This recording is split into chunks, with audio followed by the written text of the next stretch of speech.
everybody, to Real Records, where we are all things movie, all things Stevie, all things nerd.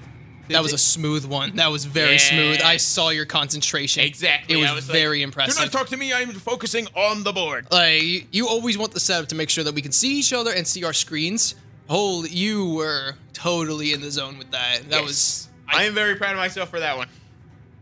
I got to set up a small little like stream cam, just a little webcam off of computer, just so that you all can all see. Just I'm in the zone. Like just two like low cost. I might honestly use. I have a little camera that I can look in my ear to make sure it's not infected or like full of wax. Have you ever seen? It's like one of those. You always see like ads for it. Yeah. I never use like the prongs or anything because I don't clean my own ears. I'm always terrified about those because I'm always terrified to see what's in there. It looks like the eye from the Suicide Squad. I'm truly terrified about seeing something living that I don't want to see in my ear. No, those are on your face because they also need sunlight. Don't zoom in on your face. You will see tiny little things. And yes. Things. On a lighter note. On a lighter note. Today, we're more DC talk. More DC. DC talk. Well, DC, not Disney. Well, for one, that near Disney. Before we get into the talk, let's just get into a bit of background as to what we are talking about more specifically. Ezra Miller is probably not going to be the Flash anymore. Yeah, for reasons, Hawaiian reasons, I believe. He has been arrested in Hawaii twice. I thought he was on I think he's approaching his third now. He's approaching his third. He's approaching his next victim. He will come. He's approaching his next victim. So, which means that DC will have lost their Superman, their Batman, their Flash, and their Cyborg. They didn't lose their Superman. They just won't bring him back. They didn't lose their Batman either. They just won't bring him back. They didn't lose their Cyborg either. Well, Ben Affleck is older and more tired. No, but that was the Superman. But that was the type of Batman they were going for. Older, tired, just rough. And after Jason Todd, he's done with Gotham. Oh yeah. I mean, you could also go backwards if you'd like. Sure. Logically, I feel like that's my big thing. Is like context or continuity. You can do context. You don't have to always do continuity. Marvel's already kicking your butt in continuity. But because of all of this, the only two big members of the 6 Justice League people, I was about to say members, of the 2 Justice League members are Wonder Woman and Aquaman. They're the only ones safe, but I feel like they're not going to be. They're probably not going to be safe for long. Have you heard the Johnny Depp clip on the recording in court? Aquaman. No. They were probably not going to be safe for long. So with the arrival of Flashpoint coming up, and DC looking to do a hard reboot again. Like you thought New 52 to Rebirth. Rebirth came after New 52, right? Yes. That kind of, in the comics, it's like, oh yeah, we have our 3 primary ages: bronze, silver, gold. Exactly. New 52, Rebirth. It's like, yeah, well, these are multiple generations that kind of intertwine, and we're able to graph them all on a map because of our writing rooms decorated. Well, there actually is no bronze. It's like golden, silver, and then modern age. There's no bronze. I'm just saying it ranks. It's not. There's no bronze. There's no bronze. I guess technically New 52, in the kindest way possible, is the bronze because Rebirth hasn't been ranked yet. New 52 wasn't bad. It's just different, so it's underrated for its it's quite literally underrated. It's not as rated as the ones that have had time to develop. But due to this hard reboot that they're probably going to do, Dalton and I thought that it's time to press the restart on not only DC itself, but DC as a cast. Yeah. We are going to be recasting the Justice League members, the Teen Titans, and the Suicide Squad. Which, for the Suicide Squad, not quite as bad. It kind of already had its... It's had its reboot, but I feel because DC has stated that they haven't come into contact with Margot Robbie in a while. I mean... Which seems weird because Harley Quinn was their golden girl for a while. Yeah, well, I think Birds of Prey, like I said earlier on... It's not its fault. It's the release's fault, ? It came out at the start of the whole COVID sort of scare. And people before it became a pandemic. And also HBO Max was still kind of a baby. HBO Max wasn't there yet. Okay, that's even worse. It was probably on HBO, the channel, TV? Yeah. Oh, that's insult to injury. So, with all this said, we are going to be doing the recast of the entire DC universe. More heroes than anything else. And I have to be honest, this was my idea, and yesterday, I started to regret it because I'm like, It's so tough because I was like, all of my things were not just thinking, okay, who could be the best for this, but all of my things were also age related. I was like, okay, who would be the best Superman in relationship to the age that Wonder Woman is, to the age that Flash is, to the age that the Teen Titans are? I was like, this is a tough one. And honestly, in preparation for a episode soon to come, we want to do a lot of research because it's something me and Billy both like later on. We respect it. My big thing is I would like to see more stunt actors portraying in roles that have a little more dialogue, not a whole lot. Because I feel like stunt actors being good at stunts first allows them to immediately perform in a dialogue manner, just as second nature. That is very interesting because a lot of my recasts are more voice actor related that I think could do well in live action roles that I don't think get the credit they deserve when they're just voices. Because for superhero roles, I say it is a form of theater, the same way an epic is kind of a form of theater, where its best portrayals are in theater, especially. Yeah. I'm saying like over accentuations, bright, vibrant colors, harsh outlines, easy silhouettes. For stunt actors and voice actors, because voice actors accentuate how a character fills a room, or the lack of how much room they actually fill. Exactly. I was going to actually literally lead Phil Lamar, for example. I heard him in another interview, a voice acting podcast, actually. I'm trying to remember what it's called. I could probably pull it up on Spotify. Yeah. When he explains... Go ahead. You're still talking. When he explains, like, he plays Jon Stewart's Green Lantern, and... he plays... Oh, yeah, he does. I was thinking he also plays Martian Manhunter, but no, he doesn't. No, he also plays Static Shock, and he explained how he had to... It freaks me out when older actors voice little kids, or just like teen-sounding characters. Yeah, like the actor who plays Miles Morales is like in his late 20s. But he still sounds 16. Like Tom Holland can kind of pull off like later 20s. Kinda. It depends on... he's mid-20s now. Yeah, so like he can pull it off for a hot minute. He can't pull off Nathan Drake. He can't pull off that. Nope. Nathan Drake looks old even when he's young, kind of. I feel like Robbie... Do you know Robbie Amell? Robbie Amell? The actor who played Ronnie from The Flash? Yes. I feel like he could be a good Nathan Drake, a good young Nathan Drake. I think so. And even Nathan Drake's voice actor, with that budget that movie had, instead of paying for Tom Holland to be in it, which probably costs more, de-aging his voice actor this much, and with a nice stunt double because he doesn't look too like hard to have a stunt actor. I mean, hell, you had Mark Wahlberg in the movie. Yeah, you had your Nathan Drake right there. Yeah, like that's the obvious. But even his voice actor being featured, and clearly he's not like too old to replicate the role. He just needs facial stubble. That's it. What is his name? His voice actor, because I know him as Ghost from Destiny. What was I starting with the talk about a voice actor. So, being able to fill a room with your voice, being able to be in the costume is second nature because it's already assisting the accentuation of you visually, so they already know how to accentuate themselves vocally. Exactly. Or shrink himself with Static Shock. He's able to portray a child. So with that said, let's get into the recastings with Look at that picture of Alexander Skarsgård. Oh yeah, Alexander Skarsgård's IMDb page. He has no pants. So let's start off with what is, in my opinion, was the most surprisingly hard recast. Superman. Yes. Because you think of Batman and you're like, okay, this is relatively easy. Who could be the best Batman? Superman, it's like, okay, I need to figure out who could be an absolute Boy Scout, who could look like an absolute no one as a reporter, but in an instant can change to someone who look like a stoic human symbol of hope. Yeah, so it took me a while, but in the end, my choice for Superman is a man named Ian Harding. Now, I'm going to reveal a lot about myself right now because I know Ian Harding as Ezra from Pretty Little Liars. And essentially he was in that role, he was already playing Clark Kent because he plays an English teacher. But he looks like not necessarily buff as hell, but ripped.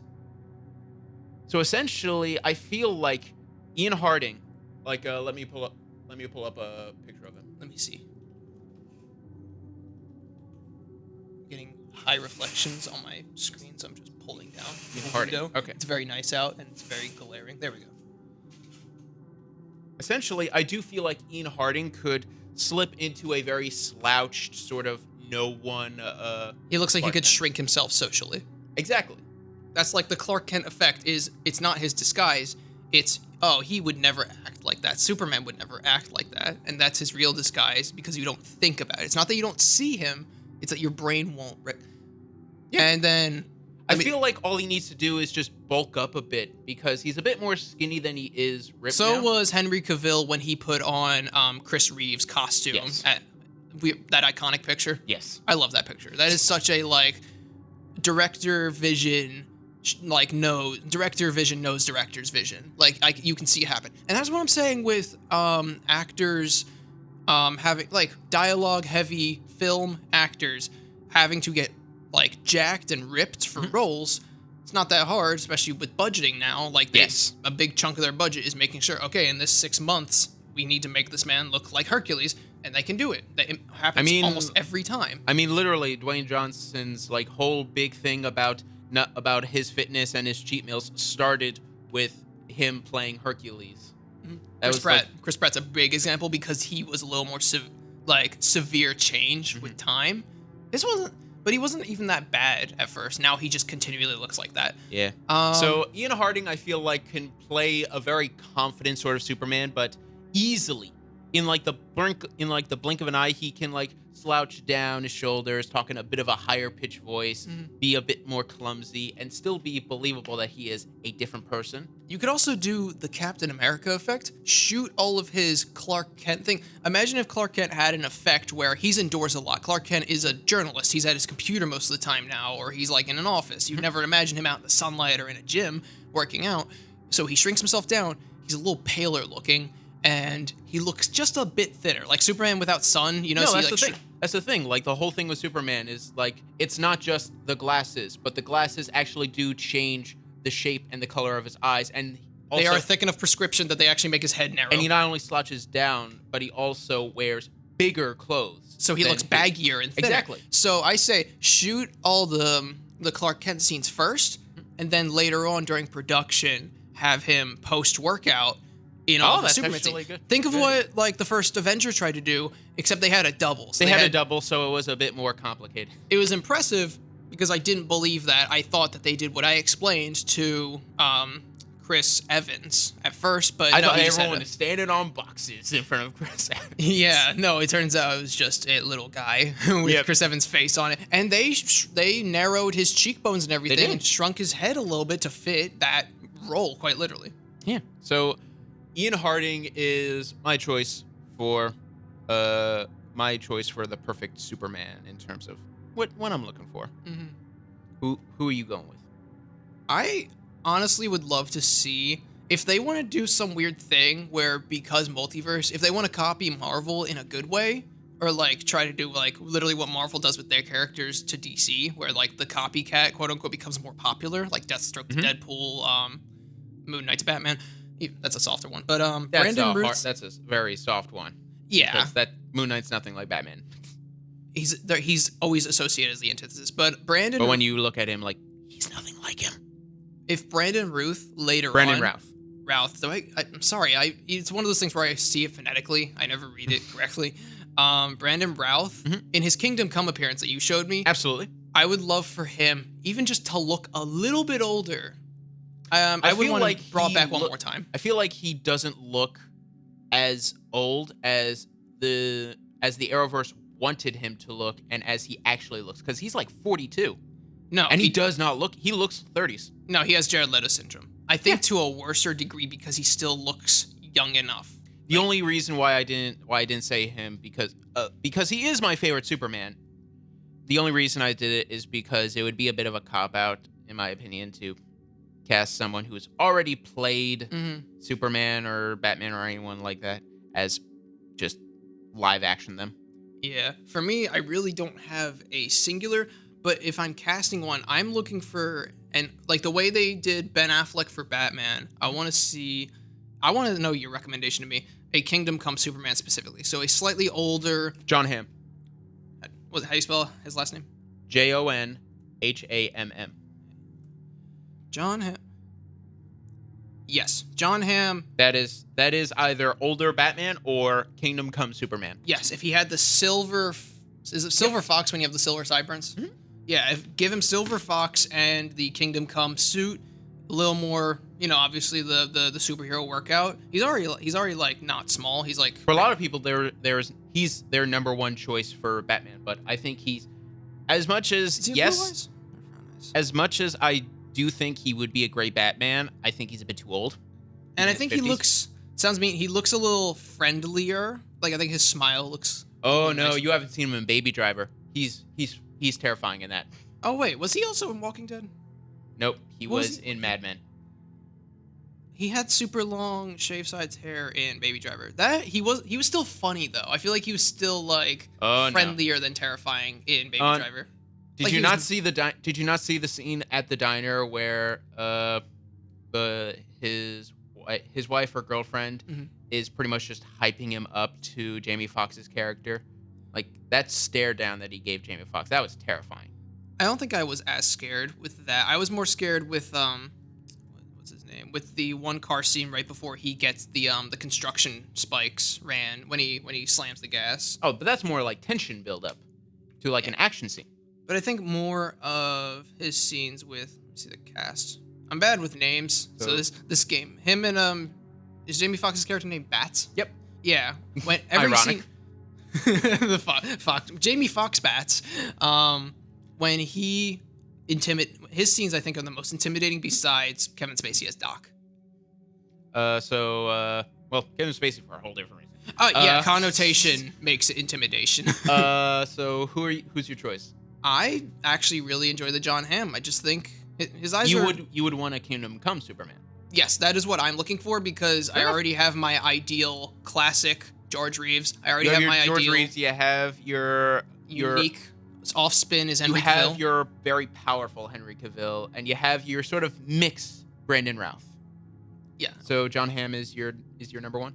Yes, because I think Kingdom Come is still the coolest. I think I have Alex Ross syndrome, where I think that just kind of inspires all of my biases. Yeah. Well, on our polls on our Instagram, we did ask you all who you thought would be the best Superman.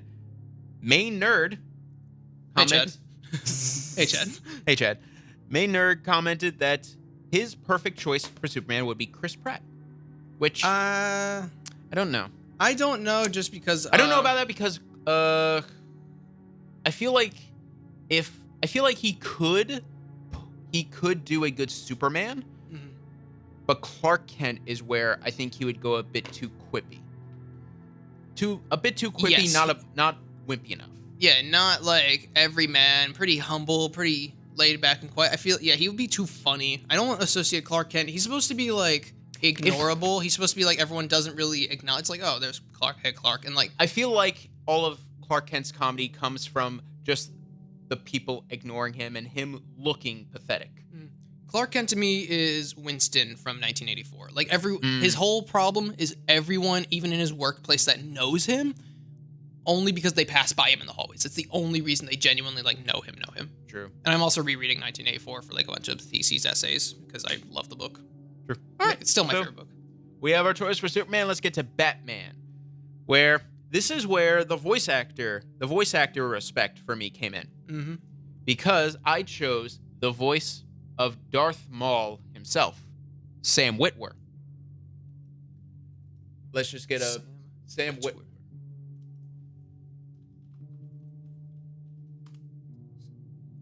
Ooh, I feel like he'd be a little funnier, like humor me, not like ha ha ha in the audience. No, I feel like he could be, as a Bruce Wayne, he could be a really intellectually savvy Bruce Wayne, while still being a bit more cocky.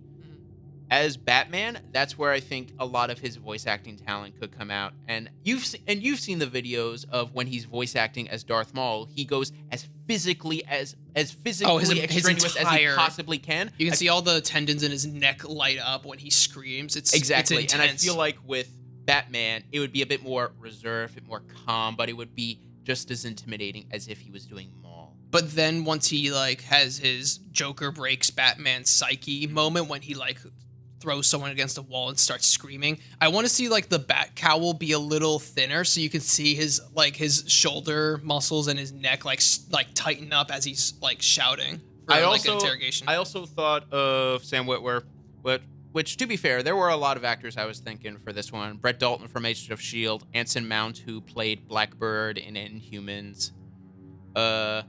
But I chose Sam Witwer because I was thinking Bruce Wayne. Wayne sounds very German. It sounds very... Vane. It sounds very European. It sounds very Bruce vampiric. Yeah. Which, of all the actors that I could think that could play a good Bruce Wayne and play into that vampiric looking and acting side of him, I feel like Sam Witwer could do it the best. Apart from someone who has, played an actual vampire, Robert Pattinson. A proper Batman or a proper Bruce Wayne? A proper both. I feel like you could do both easily. You could be the charming Bruce Wayne and the terrifying Batman instantly. Mm-hmm. And plus, along with that, how old do you think he is? Who? Robert Pattinson? Sam Witwer. Ooh. Is he late 40s? 44 years old. Wow. And he looks 30. He looks mid-30s.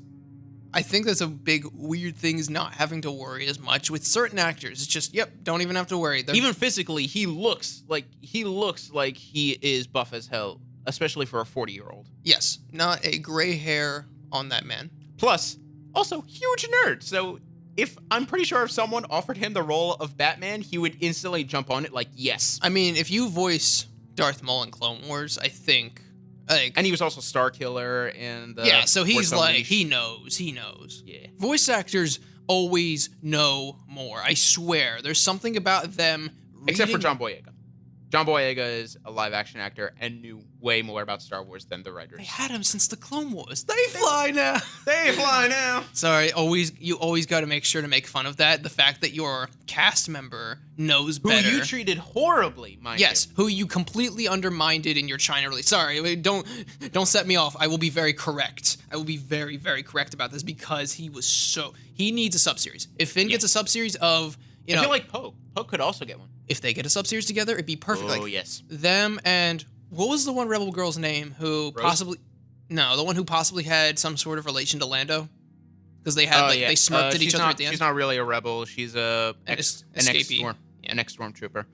Her and Finn had the same story, yet neither of them had the story. Like, we never got to see them overgo the... Ray! What's the knife mean? Ray, I have something to tell you! What does it mean? What does it mean? What was your relationship? So, Sam Witwer is my choice for Bruce Wayne, Batman, Dalton. Who are you picking? Because there are a lot of choices for a good Batman. There are a lot. For a Batman, Josh Brolin actually could do it. Ooh. Josh Brolin, I feel like, would be more Thomas Wayne from Flashpoint. Okay, I keep accidentally doing this where, like, specific versions of the character, like Kingdom Come, Superman. You want Kingdom Come Superman to mix with Flashpoint Thomas Wayne? Yes. Oh, you just want a straight-up Elseworld story, sort of like. Yeah, I just think something like that because it would just make it as dark as what Snyder wants, but also as sharp at the edges as what Matt Reeves was able to do. So like an HBO Max series or something like that. Yeah, like HBO Max, DC, Otherworld. True. You think Jeffrey Dean Morgan is too old? I feel like he's more Thomas Wayne. Flashpoint. I keep stepping into that category. Anson Mount, who played Blackbird in Inhumans, who played Christopher Pike in Star Trek Discovery, who was one of my choices, is 49, but he does not look 40. Anson Mount, he doesn't look 49. With stubble, he could cheat it, and with like enough gray in his hair, he could. He has looked eternally in his late 20s. It's just the hair that gives it away. Yeah, you're right. Ooh, you know what would be a freaky one to use is Ethan Hawke? He plays the therapist and he plays Hera. Yes, he could. I feel like he could be. No, I'm not really feeling him as Bruce Wayne or Batman. Why? You think he's too sleek? Not like. I think he doesn't gritty enough. I think he doesn't physically look like Bruce Wayne or Batman. Not even if he was jacked. He looks. With a goatee, he looks close to Christian Bale, actually, in face. No, I'm not feeling him. Not feeling it? I'm not feeling him. I don't know. Maybe he could be like Thomas Wayne. Not like Thomas Wayne Batman, just a Thomas Wayne. I feel like he would be more Hush. You think? More Thomas Elliot. Just too villain looking. He has like Giancarlo Esposito syndrome, too villainous. I mean, not only has he played Harrow in Moon Knight, but he's also playing a child serial killer. Just too villains. Yeah, he has too much villain syndrome. One of the top rated things is Bill Skarsgård. I don't see it. Bill Skarsgård? Let me see. You know, like from It? Nope. No. I see him more as Joker than anything else, but that's because of it. Or who did Mark Hamill play that wasn't Joker? Ozai? No, in CW. He played the Trickster? The Trickster, yeah. Yeah. Bill Skarsgård could be a trickster. I'm looking. Colin Farrell was what's his name? He was Penguin. Yeah. He could be a Bruce Wayne. He could be Bruce Wayne. And I think the fact that Carl Urban could also be a good Bruce Wayne. Mm-hmm. Sylvester Stallone as Thomas Wayne. That's not bad, actually. Jeremy Irving. I am running for mayor. Well, it's not as ridiculous as Arnold Schwarzenegger running for governor. Yeah, who would vote for? Who would ever vote for? Okay, so who's your pick? Final choice.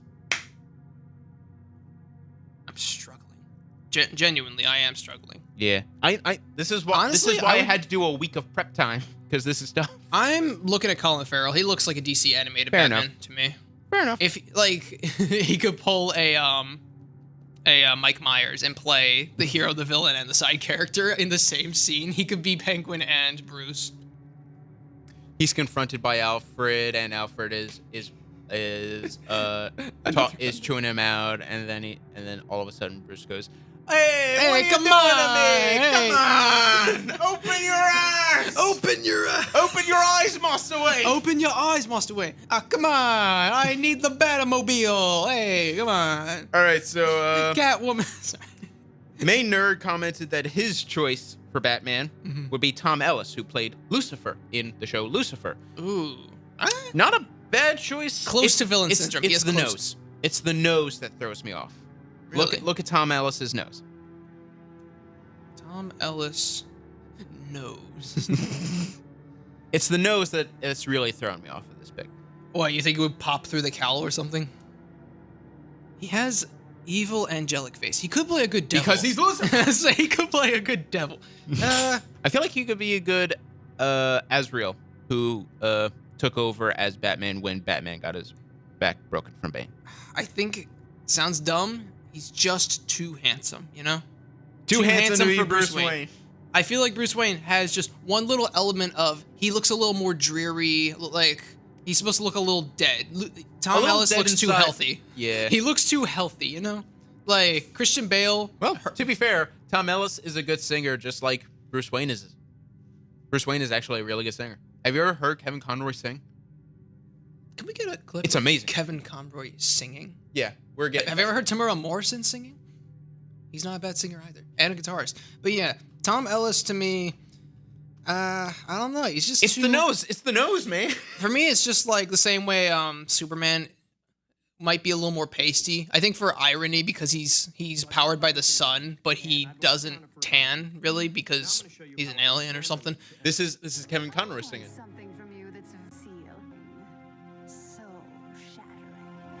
I guess work is in voice.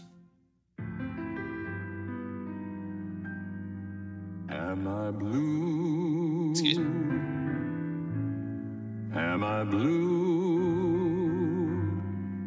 He had to do this to save Wonder Woman because the villain they were fighting was too powerful. So CW wasn't weird for doing this with The Flash and Supergirl. Am I blue? You'd be too. The Dark Knight can even sing. I mean, that's like his thing is having all. He had enough prep time for karaoke. If you think of, like, that's an important skill to also have. He literally has like I associate like lock picking is a niche skill, multiple forms of martial art, even the niche ones, singing. All right, so next up we have Wonder Woman. Wonder Woman was difficult because Gal Gadot, I do like Gal Gadot as Wonder Woman, to be fair. It's pretty ideal. But for my choice, I had to go with Olivia Wilde, who I know most of all from I'm pretty sure it's the incredible Burt Wonderstone, which huge guilty pleasure. Mm-hmm. Olivia Wilde, and she's an incredible director. Directed Booksmart, and is directing the new Florence Pugh movie. I think it's called Don't Worry, Darling. Yeah, this is Olivia Wilde. I feel like all you got to do is just dye her hair black. And, superhero workout. Yeah.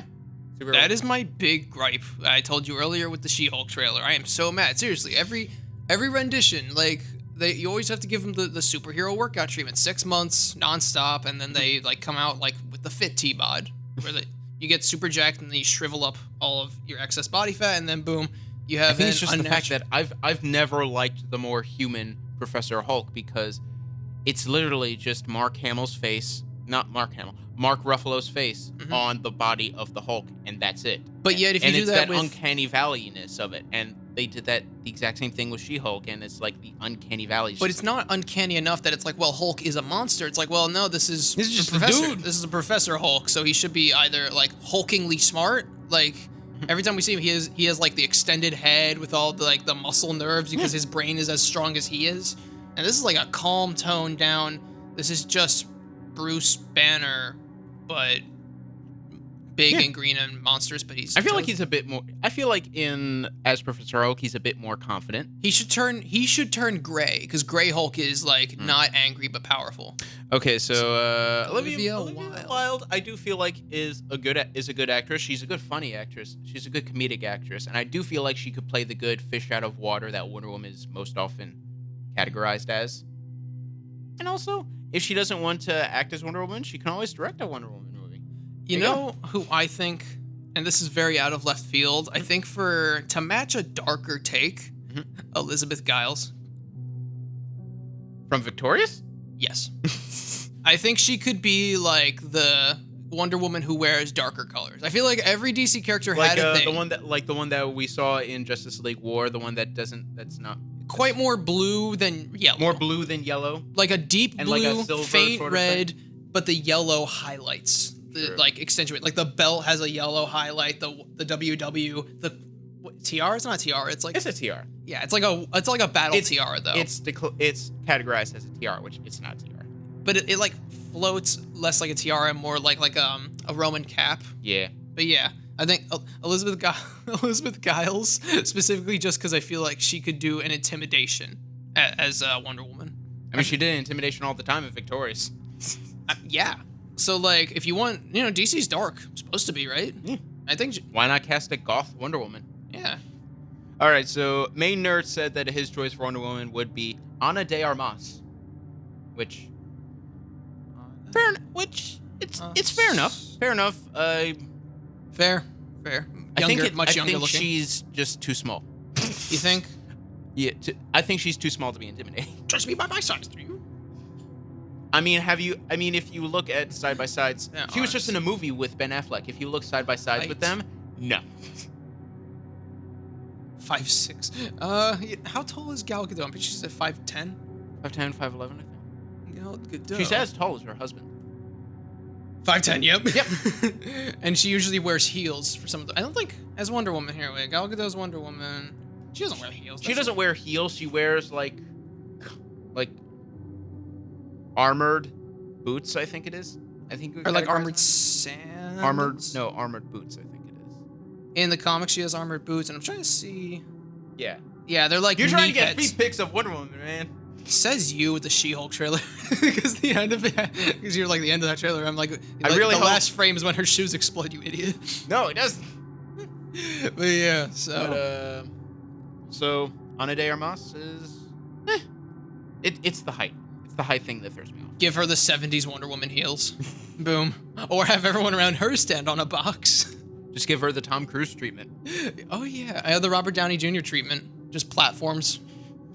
All right, so next up, we have your favorite, The Flash. Woo! Oh. I chose to be The Flash. The Flash was a tough one because I had to do someone who was young enough be considered the kid of the Justice League, but also someone who was wiser beyond their years. Mhm. I chose Lucas Till from X-Men First Class and X-Men Apocalypse. Very young, but I feel like he looks more like the comic Barry Allen than even Grant Gustin. yes, he definitely looks like comic accurate enough in his face and hair. Absolutely. Especially. And Like that pick especially, honestly, like he's not jacked. Like he looks exactly, like a runner. and even if you wanted to do like a less jacked version before he goes full on like Bob Odenkirk. I cast Bob Odenkirk as Flash. Actually, Jay Garrick? Hmm? Jay Garrick? Yo, I was actually gonna call that in a minute as a joke because I was talking about how I like the Thomas Wayne, I the honestly Kingdom wouldn't Come, the mind- Jay Garrick. I want to do that's gonna be I my wouldn't thing, mind to see Jay Garrick in live action taken seriously. dude. That'd be awesome, and start with him too. I would love to see his cap become iconic in the mainstream. Again, because I feel Sure. like it was more iconic than the Barry Allen. But yeah, I mean- wow, there's my cast for Jay Garrick actually as Bob. I'm like, wait, that actually. I'm like, well, he's a little older and classic. Thor wasn't really one of the big heavy hitters of mainstream Marvel. Why not make Jay Garrick a big heavy hitter of mainstream DC? Would it be too on the nose for a young but looking wise beyond his years for David Tennant to be a Barry Allen? I feel like he's more Riddler or someone like that. Gotcha. Because you can't imagine really not in a button-down suit and yeah. Even in Jessica Jones, where he played the villain, he was still in a purple button-down suit. So yeah. Well, there's your Riddler, I guess. Yeah. All right. So Main Nerd said that his choice for the Flash was someone named Brett Deer, which I am not familiar with. Deer, you said? Brett Deer. Oh dear. Oh yeah, I know him. It looks like if you face-tuned or sent Tom Holland's face I know into him an from AI. I know him from Jane the Virgin, which I did not watch. My mom watched. No, you match didn't- all the Holland brothers together and you get Oh that. yeah. If you like face mash. I feel like he wouldn't be bad. He wouldn't be bad as Barry Allen. Like, Or it's not Wally the West. He could be a Wally West to me. Yeah, it's not the casting that's throwing me off. It's his face. He has shovel face. He has more shovel face than Robert Pattinson. I was gonna ask if Robert Pattinson's an example of shovel face. Yeah. So you think he would need the shovel face cowl, like the one that wraps from? Yes. Like a clan. What did you call that type of cowl? Because some are like open ended where it stops at the jaw, like Robert Pattinson's, and the ones that I guess you could call that shovel face. Yeah. All right. So next up, we have, in my opinion, the hardest one and the one that I really want to be recast: Green Lantern, and more specifically, Hal Jordan. I was already gonna say Phil Lamar's nailed in my head as Jon Stewart. Yeah. No, even in live action. I just wanted to clarify. I put up a picture of Hal Jordan, so understood. So I did put up a picture of Barry Allen as Flash, but I let you do yours because you're a big Bob Odenkirk person. I feel I don't know what this genre of me is. Big Bob Odenkirk, big Phil Lamar fan. Before we say ours, I just want to say that Main Nerd's top pick was Miles Teller. You know who Miles Teller is, right? Whiplash. Whiplash. Fantastic. I never watched Fantastic, actually. You've seen Whiplash, though. Yes. Main drummer. Yeah. Main drummer dude. My brain, because I watched Whiplash and Baby Driver almost back to back, their faces mesh in my head. I do feel like I know where his point is coming from, because Miles Teller is going to be in the new Top Gun Maverick, which, obviously, Hal Jordan, test fighter pilot. Mm-hmm. Where he is coming from, I want to go in a different direction. I casted someone who's also in Top Gun Maverick. And I chose Glenn Powell. Who, let me just get a picture of Glenn Powell up there. Because if you're looking for more standard comic accurate Hal Jordan, I don't feel like Glenn Powell would be far off. Definitely funny Hal Jordan. He looks like what's his name? He looks like if what's his name was funny. Who am I thinking of from Dog? The lead. Who's the lead? Channing Tatum. Yeah, he looks like Channing Tatum's funny. I'm saying he looks like if Channing Tatum was laughing. His resting face is laughing Channing Tatum. I do feel Try saying that 3 times as fast. Laughing Channing Tatum. laughing Channing Tatum. Okay. Just, All right, so I do feel like both me and Chad's answers go like hand in hand. It's like two sides of the same coin because we're both obviously casting people who are in Top Gun Maverick. Because honestly, there aren't that many young actors out there who I would think, yeah, that's Hal Jordan. I have an older one. I do think to be fair to Green Lantern the movie, Ryan Reynolds was great good choice. casting. Yeah, Good very choice. good casting. Yeah. How about Tony Leung Shui? Can you spell that for me? He played the father in Shang-Chi. As an older Hal Jordan? Yeah. No. No? No. Not at all? He's more Kyle Rayner. Really? Because Kyle Rayner is... The older Green Lantern? No. Kyle Rayner is... It's unknown what his ethnicity is. Gotcha. So Hal Jordan is very clearly white. He has that very white cockiness. I was just say, I feel like you could still leave it kind of open-ended where a character can be ambiguous for that. Hal Jordan is the kind of person who would go into the haunted house despite the fact that every single person in the city told him no.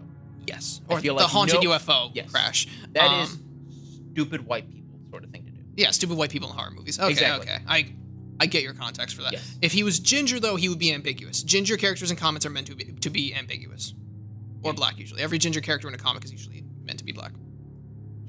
Nope. Guy Gardner. Guy Gardner. It's another Green Lantern. Very, very ginger. Very white. Google says otherwise. That's not Guy Gardner. Who is it? I'm looking at Guy Gardner, the character as Green Lantern. He has does he have orange bowl hair? Yeah. I looked up Guy Gardner, and there's a bunch of pictures of gardeners who are guys. Yeah. See. Very. No. If he was brought up in a newer thing, you know that's a thing though, right? Like. Yeah. Yeah. All right. So. I didn't know it was a thing. Who are you choosing? Because if you don't have one, I can give you one. Give me one. Since you're going for more older, just like Tom Cruise.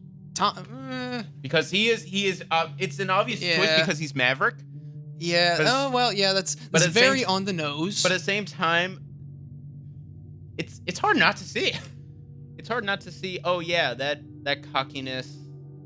Yeah. I'm just thinking of his laughing face too. I feel like Hal Jordan always has like a kind of resting, like he's about to start laughing at his own joke face. Tom Cruise holds. Which is very Tom Cruise.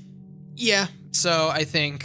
And I do feel like Hal Jordan would be the shortest of the Justice League, so that's why he needs to act like the most confident. Yes.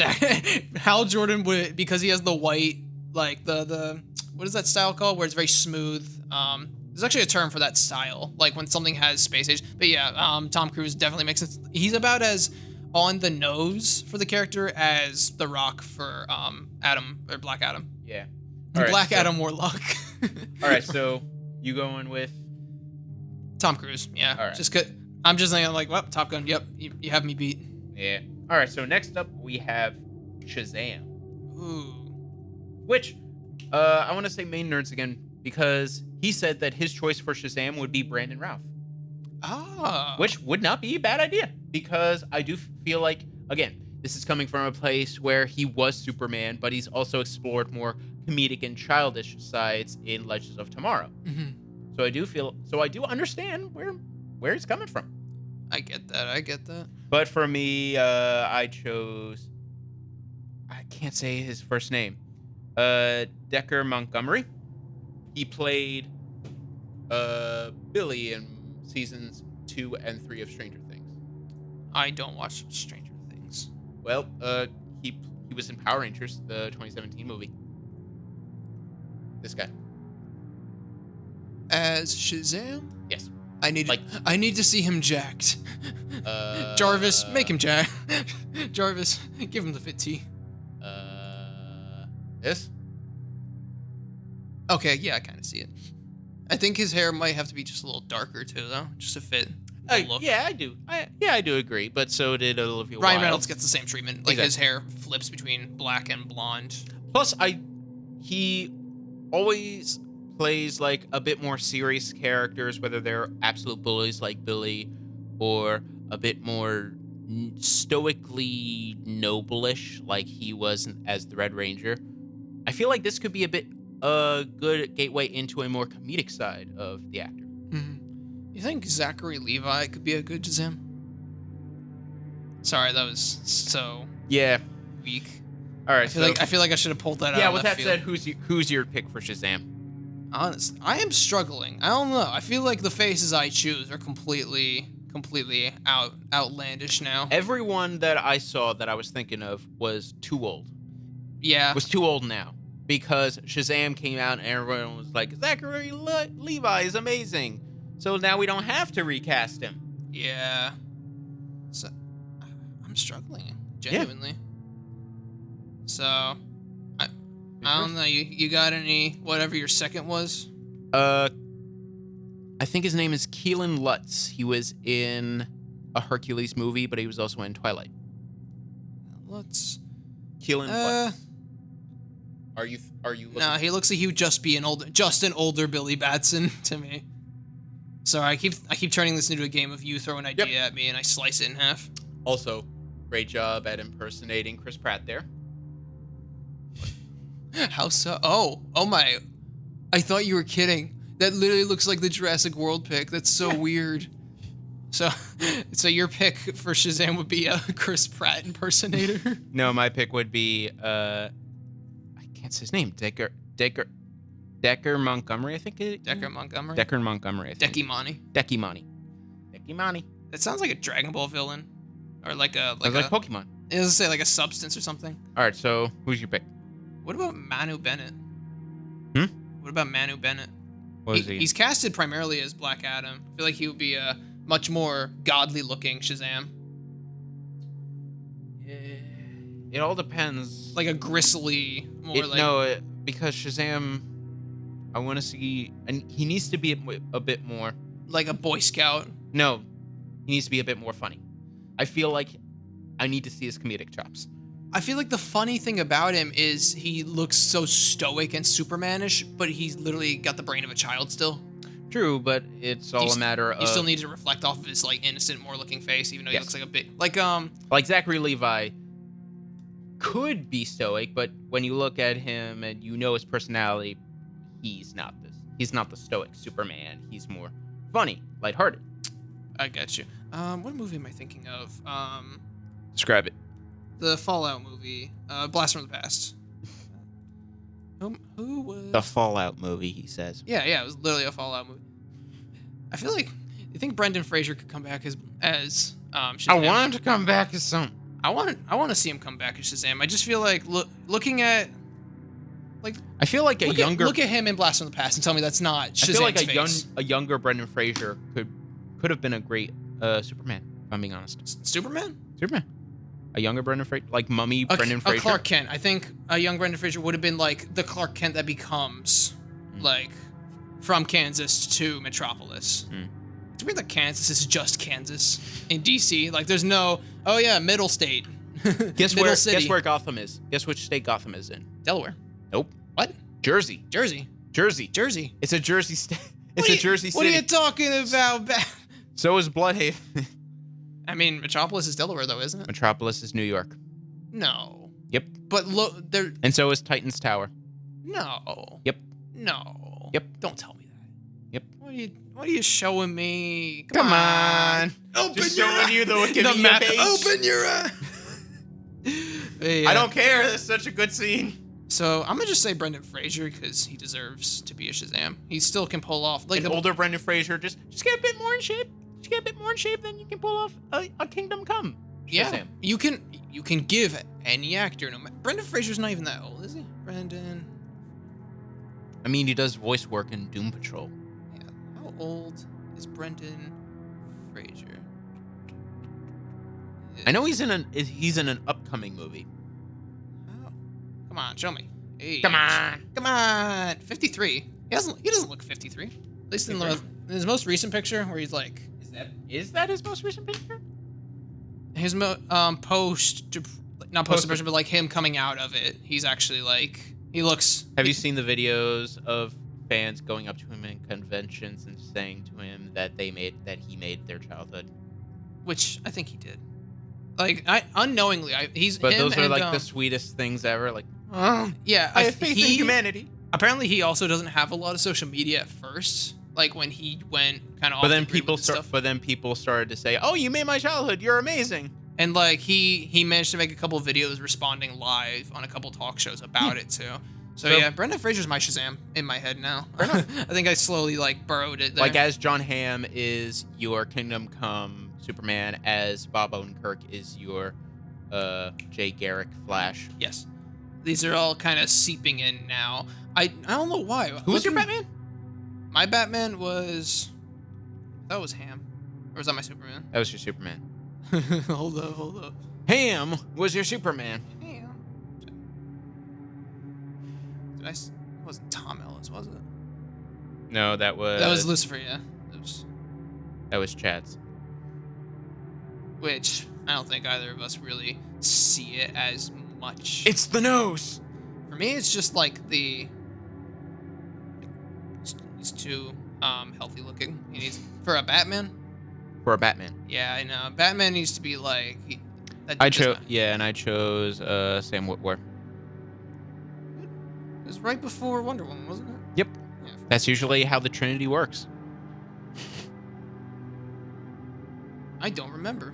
I should have wrote that down. Yeah. I wrote all mine down. Oh, all right. Okay. All right, so next up, Aquaman. Which you can go in two directions with this. You can go comic accurate, or you can go based off Jason Momoa, how he changed the character. That's a toughie. Main nerd said Henry Cavill. No, these all seem like very top of the barrel choices. Ironically,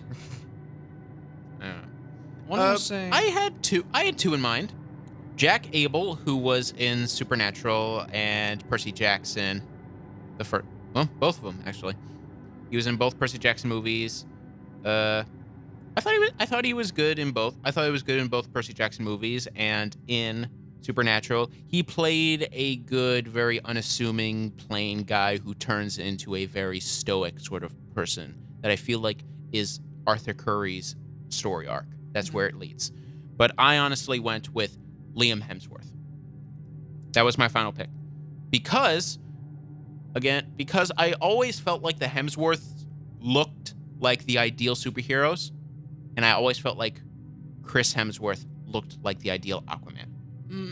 So I feel like Liam Hemsworth could do a good Aquaman just like Chris.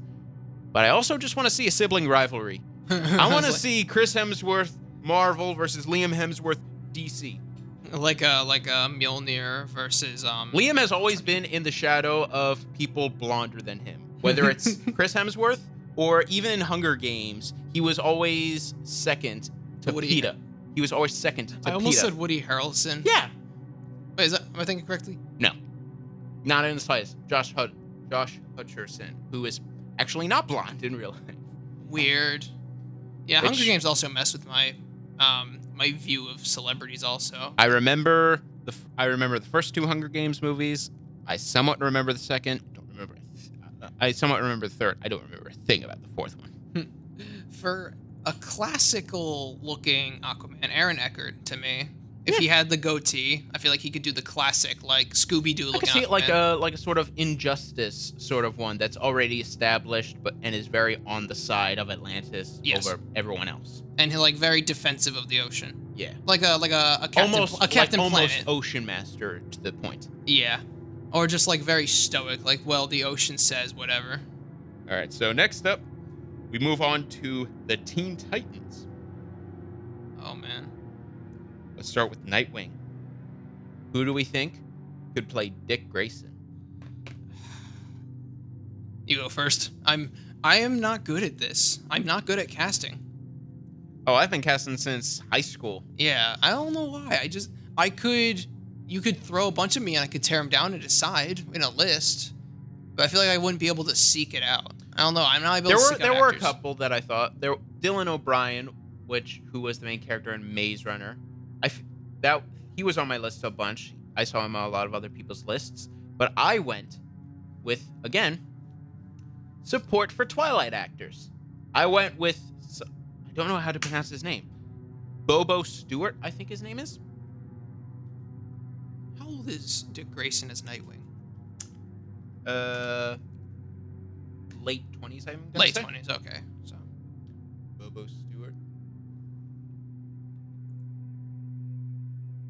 Yeah. I feel like he could be a good Dick Grayson. I can see it. Yeah. Again, this is coming from the person whose main guilty pleasures are the Twilight movies and has seen the Twilight Who was actors he in could be good. Twilight? He was one of the werewolves. Was that in the first movie? Nope. Okay. Later movies. I'm not watching the rest of them. I'm not watching any Twilight movies over. I'm sorry. Sure. Fair enough. Fair enough.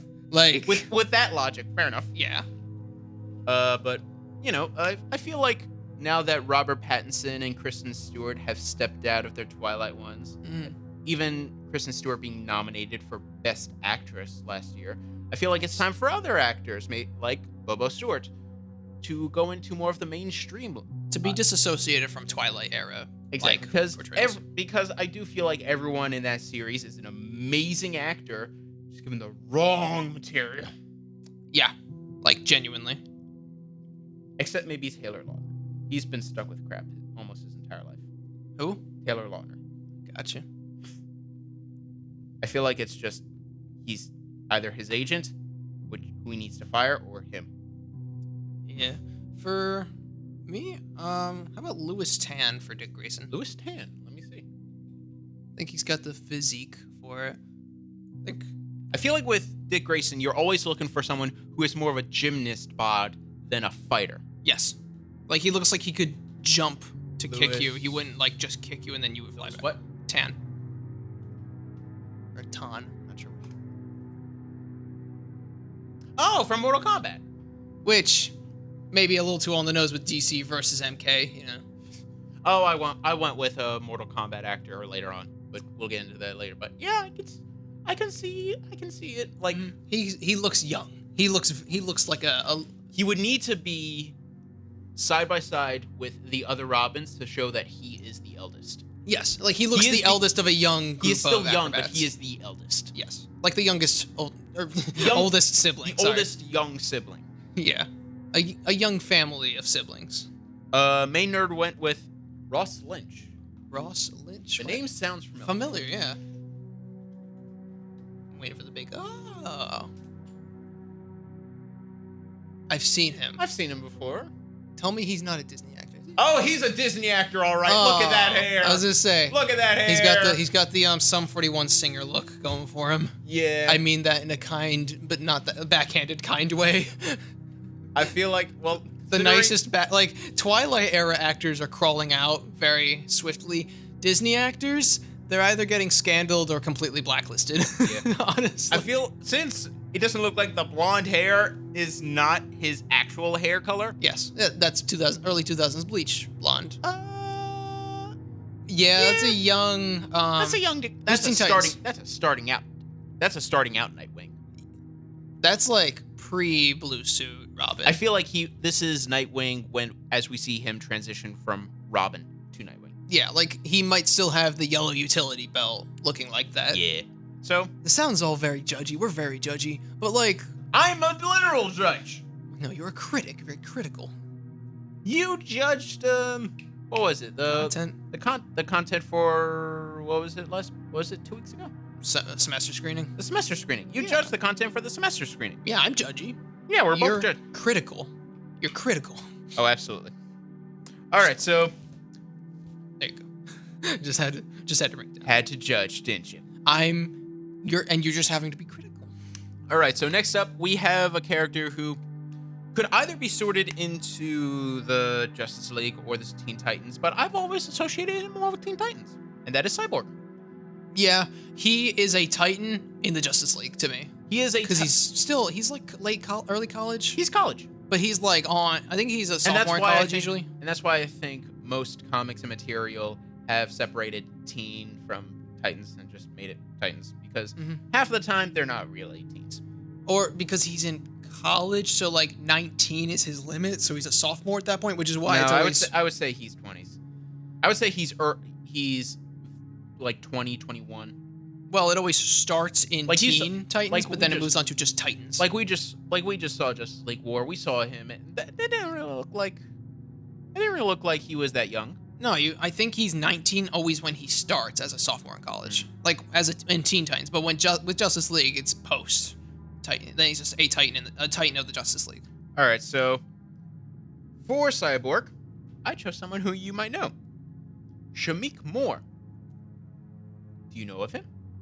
Hold up. I'll show you. Shamik Moore. Let me see. I've seen him in something. Let me see. He is the voice of Miles Morales. No. Yes. No. Yes. Okay, all these pictures he does jump between like 19 and 22. Yeah. Or like I up think to 20, up to 26. How old is he? you know what? I'm- He is. I'm pretty sure 27. I want to say 27. Is he age ambiguous also? There's a couple of people. Let me see. Huh. Yeah, look. That's Cyborg right there. Yeah. Yeah. I want to know his age. Yeah, straight up Cyborg. 27? No way. Yeah. Dang. What are these actors' skin routines besides like 15 people with magic lotions and like magic aloe creams? Oh, man. Because the Fit Tea, I imagine, would like dry a couple actors out because it like sucks all the life out of your skin, that dehydrated muscle look. Yeah, so I do feel like Shamik Moore, not only because he physically looks exactly like Cyborg, Mhm. but also because Miles Morales, I do feel like, especially in the two-parter we're going to get, I feel like we're going to get a more darker sort of story with Miles that Mhm. could delve very, very well into the more darker aspects of the Cyborg storyline. And for a more Teen Titans-esque storyline, we've seen him go light with Into the Spider-Verse. Mhm. So yeah. One thing, Michael B. Jordan is not a cyborg. He is a Superman to me still. Like as a Zord? I've never associated him with Superman. Valzad as Valzad Superman. Oh, yeah. He's always like the number one. Like, yep, there's your Valzad Superman. If you don't cast him as that, either you can't afford him or you messed up. But for Maybe, Cyborg, For Cyborg, who are you thinking? oh, these are some toughies. Hold on. I do feel like there are some good ones, but I went more Teen Titans. Mhm. I tried to focus on that instead of, okay, this is Justice League Cyborg, so he has to be as old as all of the other Justice League members. No, I went with, okay, Teen Daniel Titans. Kaluuya. Daniel Kaluuya? Yes, he is. How old is he? How old is he? Because he's been in a lot. He's been in Black Panther, he's been in Get Out, he's going to be in Nope. 33, so he'd be an older cyborg. He'd be an older Cyborg. But just like out, like done with college, like this is the point where he works with the government at that point in for each of the stories. I could see it as an older Cyborg, not really one with Teen Titans, but No, Fair it's- enough. This would be like Red Hood era, like Titan. The Titans are kind of over-ish. overish. There's still some scattered ones, but There's not a really. Robin left, but all of that. There's only one Robin left. The rest have gone to whatever their next thing is, like Red Hood and Nightwing. True.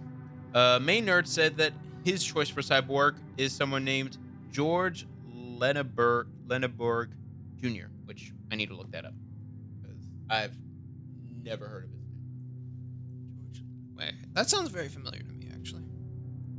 Lenneberg. Okay, there's something. I really wish we could play back. Bumblebee. I wish I could go back and Okay, play the so maybe recording I just do know him. myself, so I could actually take my notes. Oh, I know him. I know him. He's from Alita Battle Angel. He's from Love, Simon. He's from Bumblebee. I know him. Yeah, he'd be a good Cyborg. I think so. He would be like I feel like he could be a spry young cyborg also, like a funnier one. I Like feel the same like way Teen Titans classic. The only reason why I would have a bit of an issue is because he looks like he has more of a basketballer body Like a rather than lean- rather than a football body. Yeah, he would be like a more agile cyborg than a Yeah. like super strength cyborg. Like, I feel like Daniel Kaluuya could look like that with fair enough a bit of work in the gym. the superhero work. Yeah. in a superhero workout. That's the other thing is I feel like you feel have to like- have future vision for certain actors who might not have the right physique yet. Yeah, but he has the lean figure and face that I feel like he looks more like a basketball or swimmer figure than a Or what's football the figure. what's the runner in football called? Quarterback? No, not quarterback. I thought it was quarterback, the guy who like runs all the way. I don't know. We don't play football. We don't. We do nerd stuff. Last sport was rugby. I love that. It was my favorite sport because lack of terminology. It was just like you run forward. You can't throw the ball forward. You throw it behind you, and then you launch yourself. You become the ball. You launch yourself into the opposing team. Next up, we have Starfire. Ooh, hold up. But I just need to clarify it. Starfire. If she ever gets the movie treatment, orange skin. Give her the orange skin. Don't just Titans her. Don't just give her the purple suit. Mm-hmm. Actually paint her skin orange. And her hair is to be red, like Zoe red. Saldana, who has played Gamora, has sat in the makeup chair for hours putting green makeup on. She's supposed to be like alien orange. Exactly. Like give her makeup orange.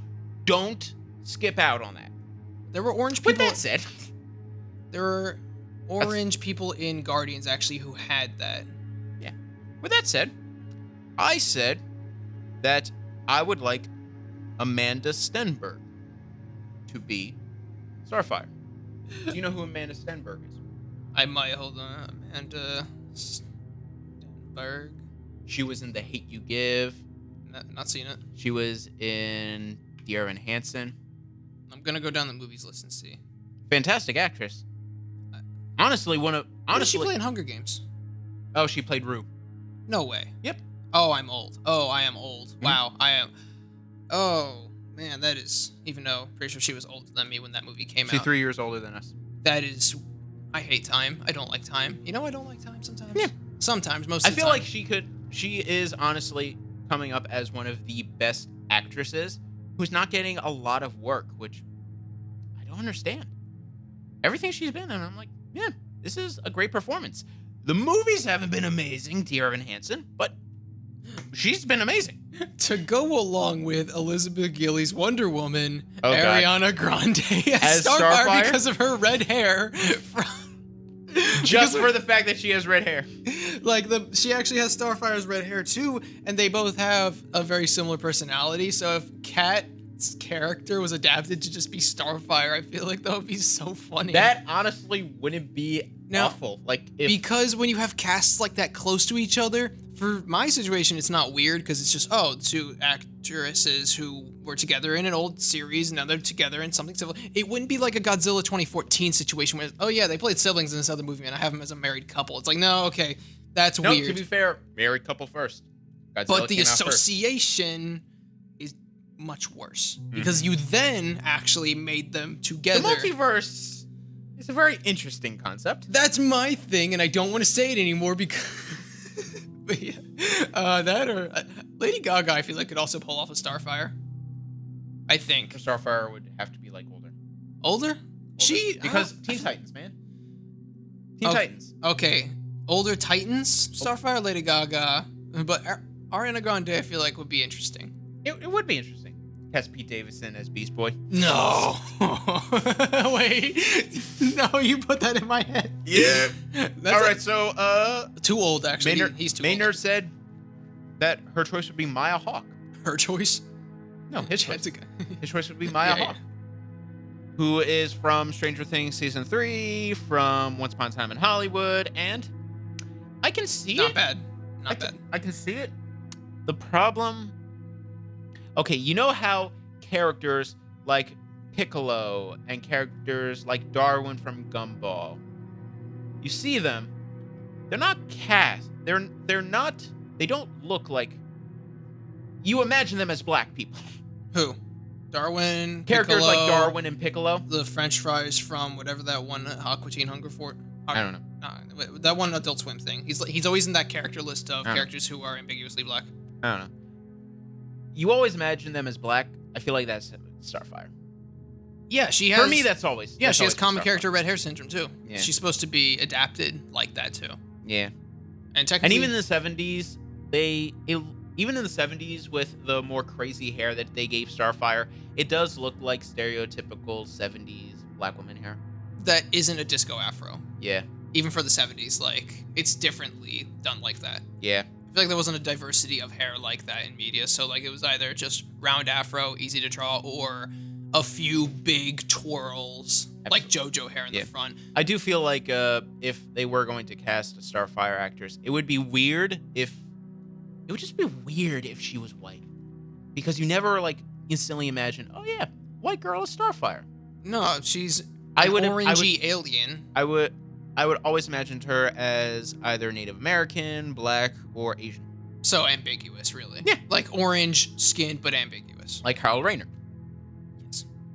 All right, so next up, we have Raven. Ooh. Who you...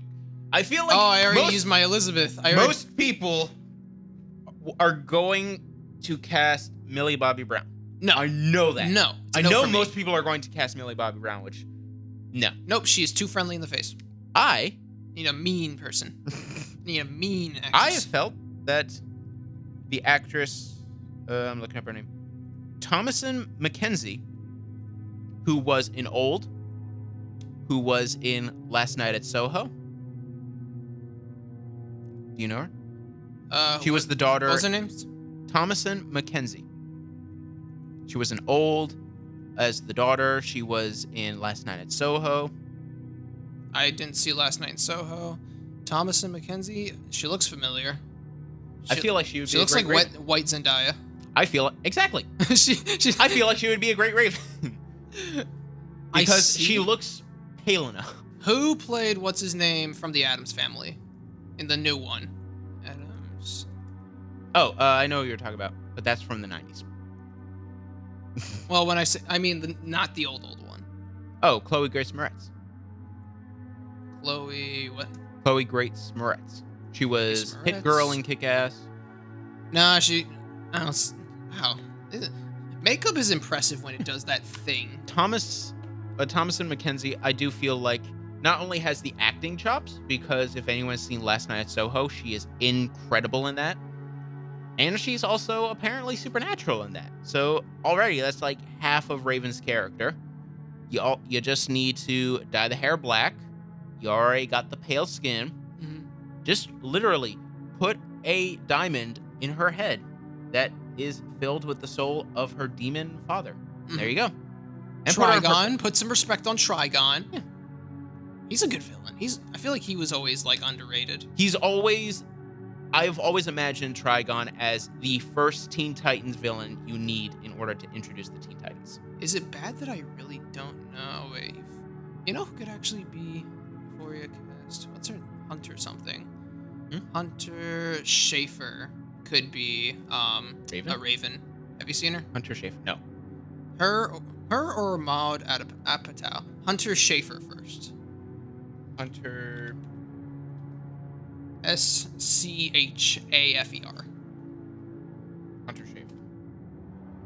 With black hair, especially like that one pic that your mouse is on, that one. That, if you made her even paler somehow. I don't recognize her, so I have no opinion. She's from Euphoria. Oh. Also. That's why I don't recognize her. But yeah, a younger one, and then an older one could be Aubrey Plaza. Oh, yeah. Like she... Like an older Starfire, yes. An older Raven, like older Teen Titans. I have a lot of older casting, I feel like, because I don't know that many young actors besides what I've seen now in Euphoria. Yeah. Them up-and-coming youth, man, is hard to keep up with. Most of the actors in the MCU started off when they were 30. Chris Evans is only 40 now. Because a lot of classic, like, superheroes were usually a little older. Chris Evans was 30 when he started as Captain America. And it's been 11 years? It's been 11 years. Wow. And they didn't really age that much. No, they didn't. Which is ironic, seeing as I assume it was a pretty stressful role to, like, be in. Long term like that. Robert Downey Jr. was the oldest of them at 42. And even then, he like, wow, that's weird because he's almost 60 now. Yeah. Wow. I'm old. All right, so, Main Nerd said that his choice for Raven is Jessica Barden. Jessica Barden. Jessica Sounds Barden. familiar. Barden. Jessica Barden is... She looks more like the girl from Addams Family. maybe a bit... Very young Raven, I think. But Raven is like younger. very young. I don't feel like she's that young. I have a bad feeling she's not that young. It's gonna weird me out finding out she's like older. 29! Older than me? She looks 13. Age is 29! me without a beard looks 14 though, so I can't really talk. Bless Excuse you. me. Thank you. Ironic that I bless you as we're talking about Raven.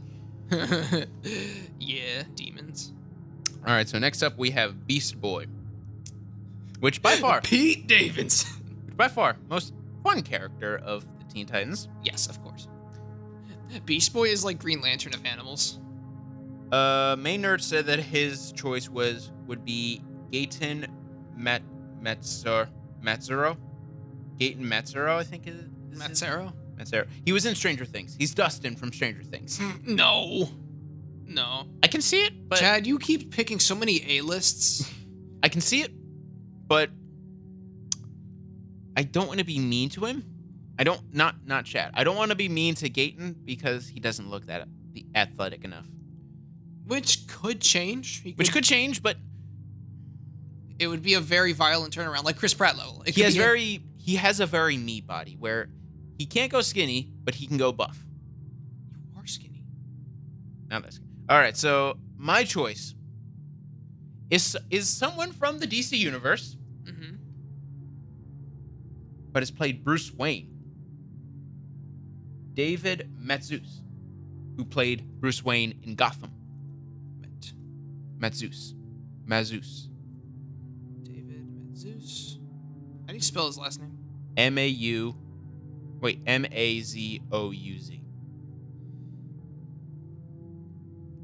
He looks like a young Brandon Routh, kind of. Because I want him as the character because again. Oh my god, from Gotham? Yep. Because for 5 years, Gotham, he had to play a character who was so brooding and so emotional. But when you see him in behind the scenes, he looks like such a fun guy to hang out with. I feel like he needs a break. He needs a break from the more brooding character. He needs more some fun in his life. He needs to be fun because he's clearly fun. If you've seen the behind the scenes, he's clearly fun. Zolo Mariduena. Let's just zoom in here. Zolo Mariduena. He looks pretty Beast Boyish. Make him green. Yeah. Green him up. To be fair, Ryan Porter, who plays Ryan Potter, who plays Beast Boy in Titans. Mm-hmm. Nearly perfect casting. Nearly perfect. And his portrayal? Really good. Really good? Really good. He is Beast Boy. He has all the funness of Beast Boy. Sweet. Like Henry Cavill level accuracy, you would say? For an adaptation in that type of role. Gotcha. All right, so And who did Chad pick? Gaten Matzus. From Stranger Things? Yes. Yeah. Who plays Dustin. Yeah. I just don't see it personally. I don't know. I don't see it either because again, me body. He can't go super skinny and gymnast body, which I do feel like Beast Boy needs. Kind of. I feel like he also kind of just has to be small though, because he's not really athletic for the most part. He just has an ability. That's like his big backing thing. True, but at the same time, he needs unlimited amounts of energy, which I do to be feel able like. to transform and stuff. So, all right. So next up, we moved into apparently what is nowadays the most mainstream of DC teams, which is hot to think about, the Suicide Squad. yeah. Because originally they were like D-list. Yeah, because think about it, like Peacemaker, pretty like F-list character. Most of the Suicide Squad characters originally were meant to be okay. We have so many villains. Most of them are nobodies. How can we use these nobodies and keep them in the public's mind? Throw them together into a team and make them a hero role. Yeah, something like that. and mashed together. Okay. Suicide Squad. Wow, this trailer looks great. We should get the guys who made the trailer to make the whole movie. Make it flow like it. Hey, why is this so choppy and cut off at the weirdest parts? And kind of, the audio kind of ticks in it a little bit sometimes. And the music is really burning the dialogue away. Oh, it's edited like a trailer. You didn't hire the trailer editors to get the excitement of the trailer because they edit like trailer editors. Like that's you commissioned them as trailer editors to edit a trailer of a movie, and then you edited the movie, but like you didn't movie it. You just trailered it the whole way through, and you never really sent it off, even with your like slow dramatic stuff. All my friends are even saying now. Like, all right. So first of all, we got Deadshot, the obvious leader. Mm-hmm. There's only one, in my opinion. Will Smith. There's only one. Who is it? Pedro Pascal. Oh, that is Deadshot.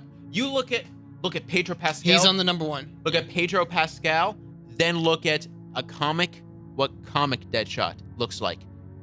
Near perfect images of each other. Is that comic book Deadshot? That is comic book Deadshot. No, that's Pedro Pascal. Near perfect images of each other, and all he needs is a soul patch with his mustache. Exactly. And when he's wearing the mask, the usual Deadshot mask, which is most of the time in the comics, you know he can actually act because, I mean, Mandalorian. Now, with that in mind, though, think of Tony Dalton as Deadshot, and give him. That is fair. That is fair. I've seen Timothy Oliphant as Deadshot. I've seen that fan cast. Mm-hmm. You know Timothy Oliphant. Yes. Right. Okay. The sheriff from The Mandalorian. The sheriff? Yeah, the sheriff from Mandalorian. Freetown. You didn't say Cobb Vanth once. I'm like, yeah, Timothy Oliphant. Because I forgot his name. I feel like I know character names and you know actor names. 2 characters. Main Nerd said, to be fair, his is a good one. I will give him credit. This is a good one. Logan Marshall Green as Deadshot, which, yeah, I can see it. Logan Marshall Green. He was in Upgrade. In Upgrade? I haven't seen that. I'm trying to think of a good movie you've seen him in because he was. He looks like he was in Inception. No. Was he? I felt that. Nope. You don't say that because he looks like Tom Hardy. Oh, wow. And the other guy who looks like Tom Hardy is even more confusing. Logan Marshall Green. He looks like if Tobey Maguire also like aged more. I gotta give Main Nerd credit on this one because it's not bad. Yeah, that's a good one. I saw the movie in January, Redeeming Love.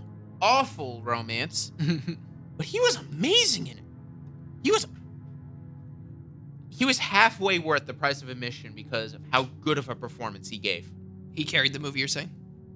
But he was only in like 15 minutes. Wow. All right, so next up, we have what might be the hardest. Throw it at me. Harley Quinn. Oh. Who would you cast as Harley Quinn? Because Margot Robbie, she's so good. She might be the best casting of a villain. She might be the best DC casting ever. Like, ever. Like, in terms of Marvel casting, no. J. Jonah Jameson, Tony Stark, better castings. But DC castings, it's hard to say that Margot Robbie doesn't nail Harley Quinn. Oh, man. I'm looking through. Natalie Dormer is close. I cheated on this one. I picked the actress who voices Harley Quinn in the Harley Quinn TV show, the Harley Quinn animated TV show. Mm-hmm. Kaylee Cuoco. I said her name the first time. Because I've never done that. First time I've actually said her last name correctly. Kaylee Cuoco. Kaylee Cuoco. Some of you may know her as Penny from The Big Bang Theory. She looks like that one chick from Big Bang Theory. What's her name? Hate you. But I say her because not only has she acted Harley Quinn, fair enough, but she also looks like Harley Quinn. Yeah. Which is weird because you would think, oh, perfect Harley Quinn actress. Oh, wait. Margot Robbie called us back, so we can't use her. If you want Throw her in the animated show. if you want a scary Harley Quinn who looks like they could kill or intimidate more than like scare, imagine excuse me, what's her name? Gwendolyn Christie. Captain Phasma. As a Harley Quinn, I feel like No, no. I'm not buying it Why not? because she needs to be abused by Joker. She can be mentally abused by Joker. Gwendolyn Christie doesn't look like someone who could be mentally abused. Well, you think she would be able to like kill the Joker with ease? If Oh, she was- absolutely. I mean, Do you know that one frame of Batman just breaking the Joker's neck? I thought She-Hulk awoken something in you. Come on, you don't want Harley Quinn to be how tall is she? No, I respect Gwendolyn Christie too much. Have you seen her interviews? She's adorable. Have you seen her in Game of Thrones interviews with the cast? You don't want a 6'3" Harley Quinn? Like the hammer she carries doesn't look light.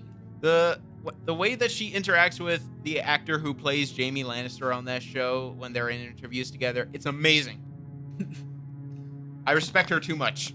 Nah, I think I respect her too much to believe that she would be abused. or that she would put up with it. Exactly. Fine. You know, she doesn't have. Does Harley Quinn have to be abused, or could she just have gone crazy in Arkham? She needs to be abused. All right. That's like a big part of her story. Or else. That's the reason she is Harley Quinn. Because the clown, Harlequin. Fine.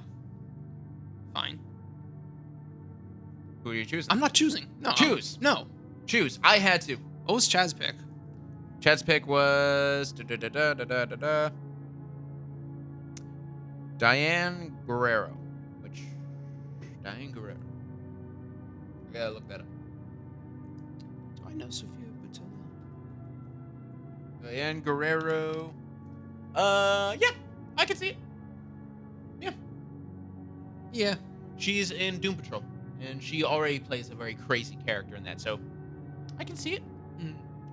I can see her playing someone who is very sane, but loving the horribly wrong person. Flips to crazy. I can see it. Good choice. Good choice. I do say Logan Marshall Green is the better choice for Deadshot than she is for Harley Quinn, but yeah, good choice. Next up, I see it. we have probably the hardest choice for us Americans because we don't know many Australian actors. Captain Boomerang. I mean, you can also do faking accents. Like, I feel like No, Australian. I feel like Captain Boomerang. You gotta do the authentic. You gotta make it authentic. You need an Aussie. You need an Aussie. And that's why I cheated. Ben Foster. I went with Josh Lawson, who plays Kato in the new Mortal Kombat movie. No. Yeah. No. That's all I was thinking of during that entire movie. Like, wow, this is the perfect actor to play Captain Boomerang. What do you mean he's not the actor who played Captain Boomerang? Of course he's Jai Courtney. Oh, wait, he's not Jai Courtney. He's someone completely different. But that's Captain Boomerang right there. I cast Max Mofo from Max Mofo as Captain Boomerang. Have you seen Max Mofo? Nope. Look him up. Max Mofo. He's an Aussie.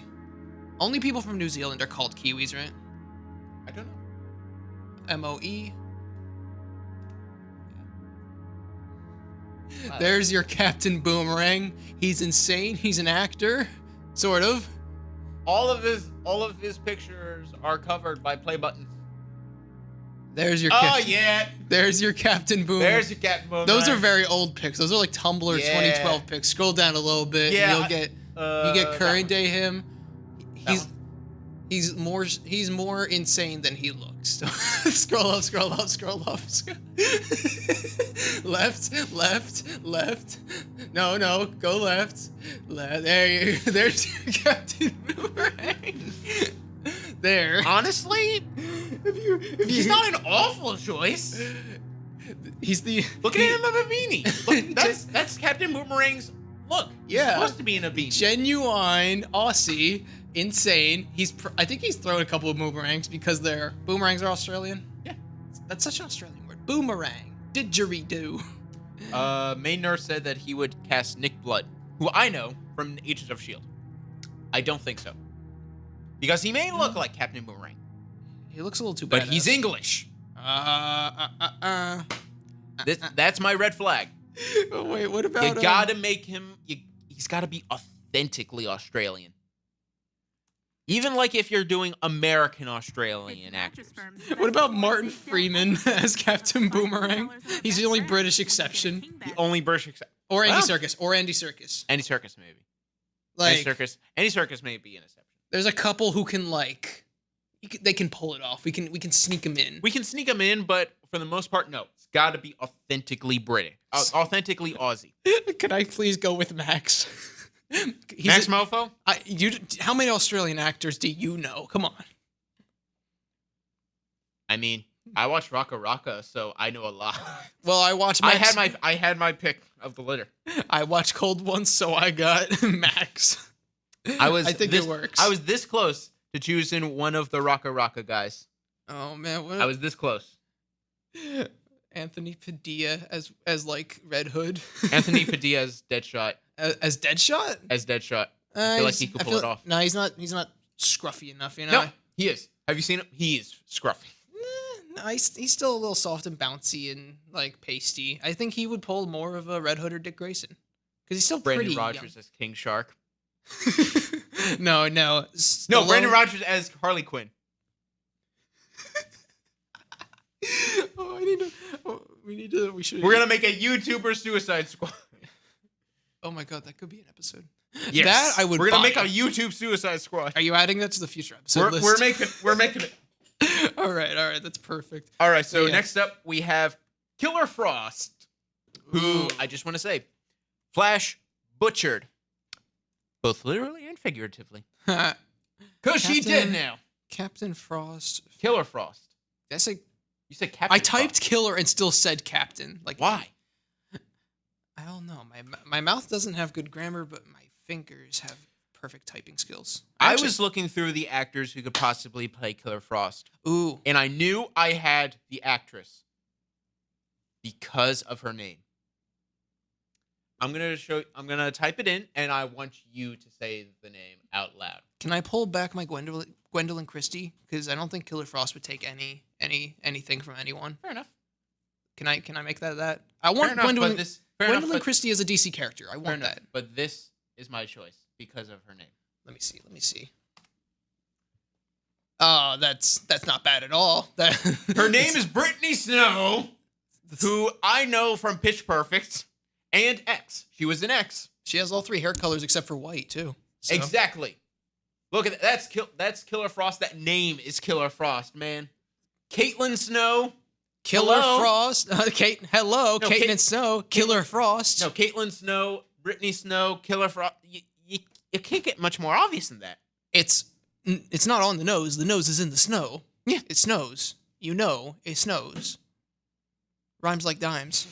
All right, so your choice is Gwendolyn Christie? Yeah, I think that'll work. She can be terrifying. Killer Frost Christie is King Shark or Killer Croc, like a female version of Killer Croc. Oh, a female Killer Croc, that'd be terrifying because Killer Croc is huge too.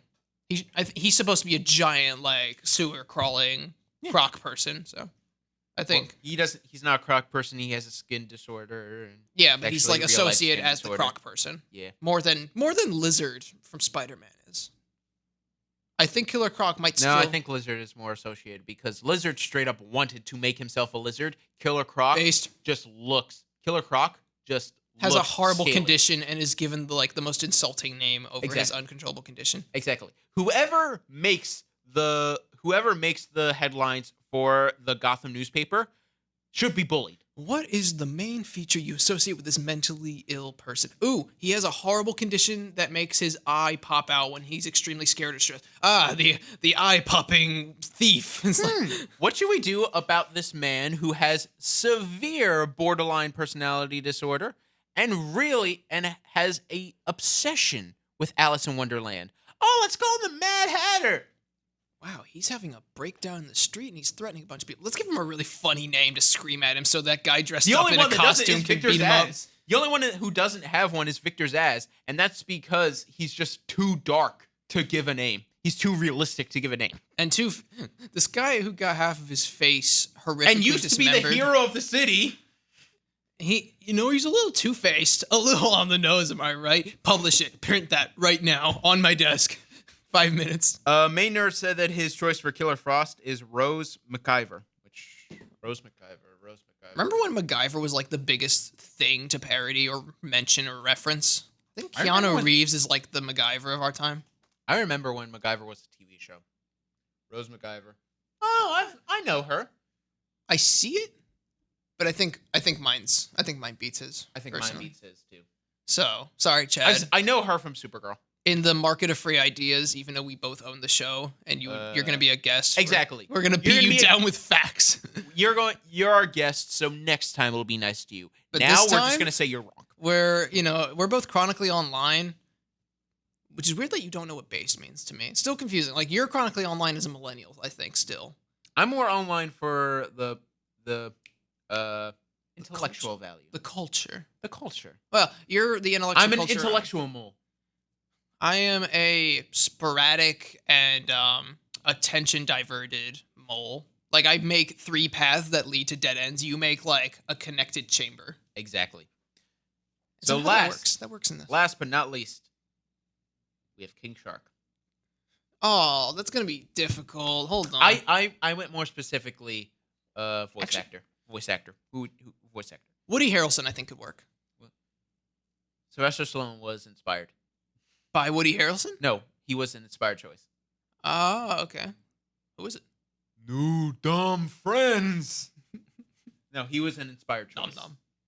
Not he inspired my choice. I'm just saying he's an inspired choice. Oh, okay.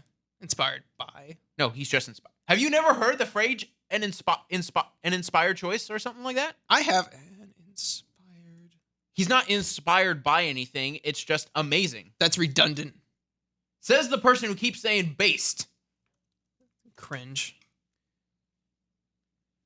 Inspired yes, choice. Your thing is, I went with the very obvious of another very famous voice actor who just so happens to have a career of voicing animals. D. Bradley Baker. Not bad. I want D. Bradley Baker. Because he could make shark noises. That's the thing. He could make like those weird shark noises. Shark noises, but also the amount of effort and thinking he puts into like writing, into making all of the voices for all of the clones and differentiating them from each single one. Mm-hmm. You need that sort of thing for a voice actor. And I feel like that's the sort of intrinsicness he can bring to King Shark. If Appa had a voice, I think it might be King Shark. Like, because Appa does have a voice. In the hallucination, I'm saying like that voice that he had for that, I think could be King Shark's. You think? No, I think it would have to be a bit more of a gruff voice. Like Appa had a pretty rough voice. No, his was more more soft, rough, like his bumpy, not soft, deep. You soft, need deep. a gritty deep. So if he could add more grit to it, I think. Exactly. So yeah. Well, did Chad have a thing for that? Yes, he did. I don't want to say the name because let me see. Digimon Hansu. Digimon I know Hansu? the actor. Like Digimon, like the game. He was in Captain Marvel. He was in Guardians of the Galaxy. Hansu, I'm pretty sure. Hansu. Oh, he played the dude with the raspy voice in Guardians 1 with who had the purple hammer, the Power Stone hammer. No, that was Lee Pace. Why is he the first result? Yeah, look, Digimon Hansu. Look, is that him? Yeah, that's him. Yeah, Digimon Hansu. Yeah, I think the D silent, like Django. Digimon Hansu. Yep, Digimon Hansu. That's not who he played. He didn't play Ronin in Guardians. Who did he play? He played one of Ronin's lackeys. He had the thing in his head. He wasn't Ronin, but he was like the Star Lord. Who? Yeah, I'm saying the guy who stood up to Ronin. He didn't stand up to Ronin. I thought he spoke back to him, or did he speak back to Star Lord at the start of the movie?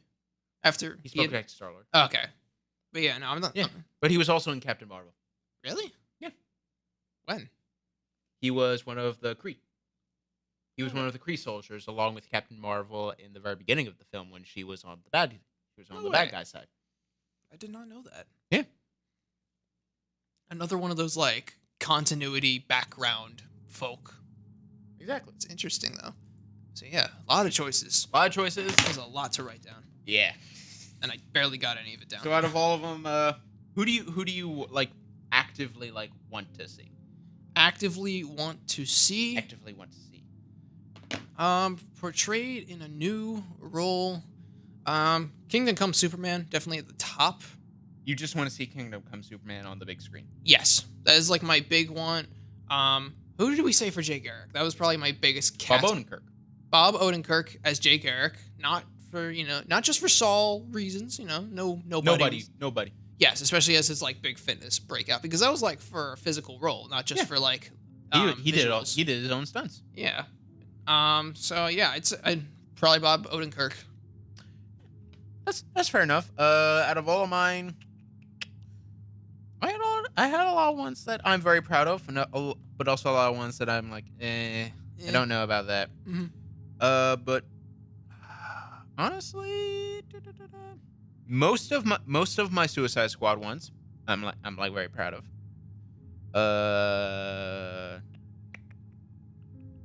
Raven, I'm very proud of, as Thomasin McKenzie.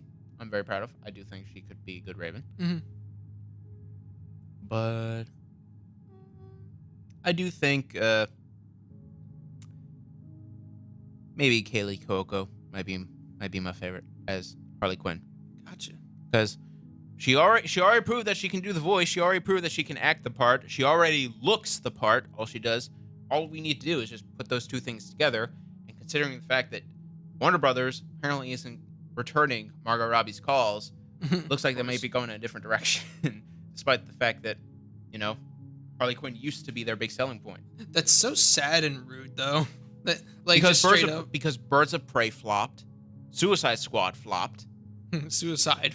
No, flop. the Suicide Squad Yeah. flopped. The Suicide flop. The original Suicide Squad was a hit. But like underwhelming hit, undeserving hit. It made a lot of money.